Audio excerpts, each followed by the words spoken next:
si notre pays est bradé, quel compte le président Paul Biya donnerait-il à tous nos martyrs nationalistes qui ont versé de leur sang pour notre indépendance, pour notre réunification? Aujourd'hui, les grandes puissances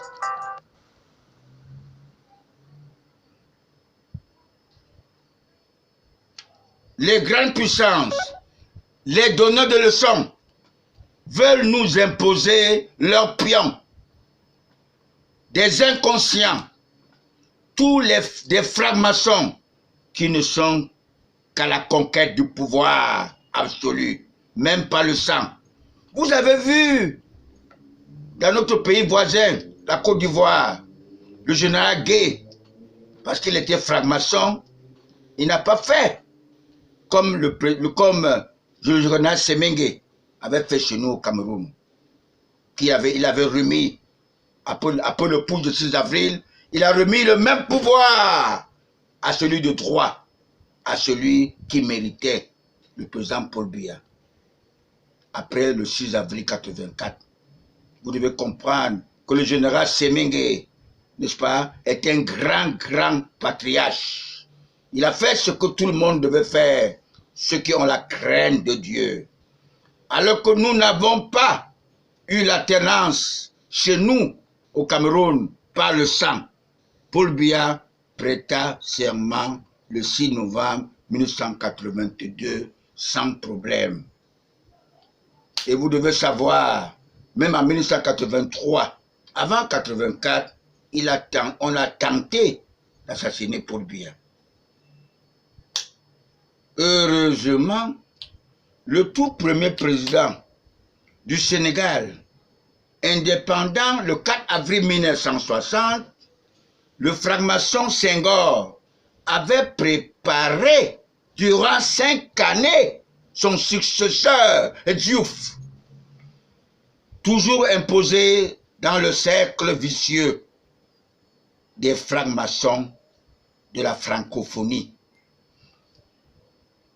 Les Occidentaux préfèrent placer nos chefs d'État dans des loges franc-maçonniques pour avoir l'œil sur eux de temps en temps. Vous avez vu notre petit Georges Weah qui allait voir ses pairs pour les remercier d'avoir été nommé, d'avoir été élu dans son pays comme président de la République.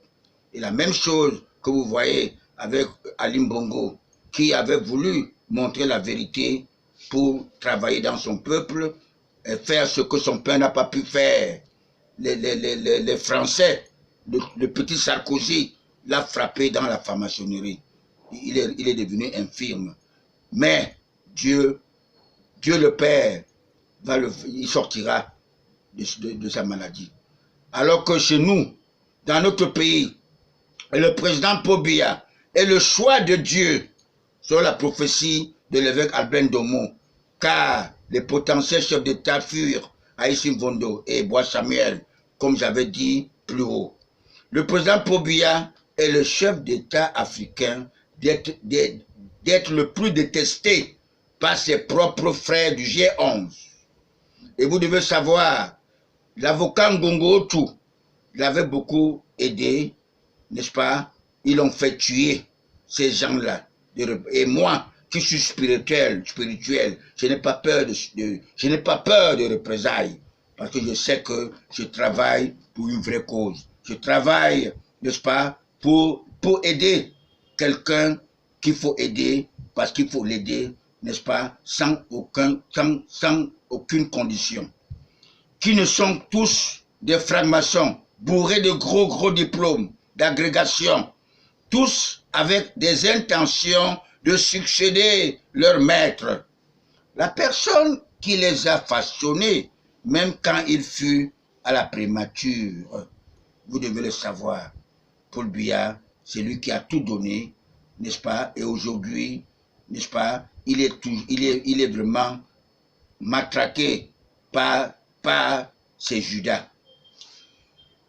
La puissance de la force d'expérience de Paul Biya car il connaît qu'un ennemi que l'on connaît bien vaut mieux qu'un ami hypocrite. Il les avait même appelés une fois apprentis sorciers parce qu'il les connaît. Il n'est entouré que de ses propres Judas. Voici le bon moment d'être ôté de cette pandémie spirituelle baptisée coronavirus. Vous devez savoir que André-Marie Mbida n'était pas docile comme le président Ahidjo. Il a gardé sa dignité pour mériter le paradis. Et vous devez savoir que Jésus, même sur la croix, s'est rendu chez son Père avec Barnabas parce qu'il s'était repenti. Il s'était repenti. Alors, vous devez vous repentir, mes très chers compatriotes.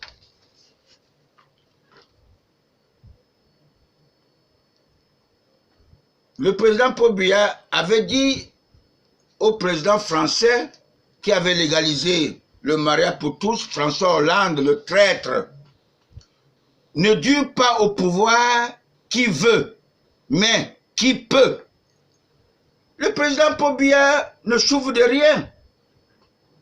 Tous les membres du gouvernement, les proches, les chefs, les proches du chef de l'État, les auxiliaires d'administration, les pasteurs, même les prêtres qui ont signé la chasteté pour tromper les humains doivent se repentir en restituant au trésor public les 3/4 de leurs biens illicites.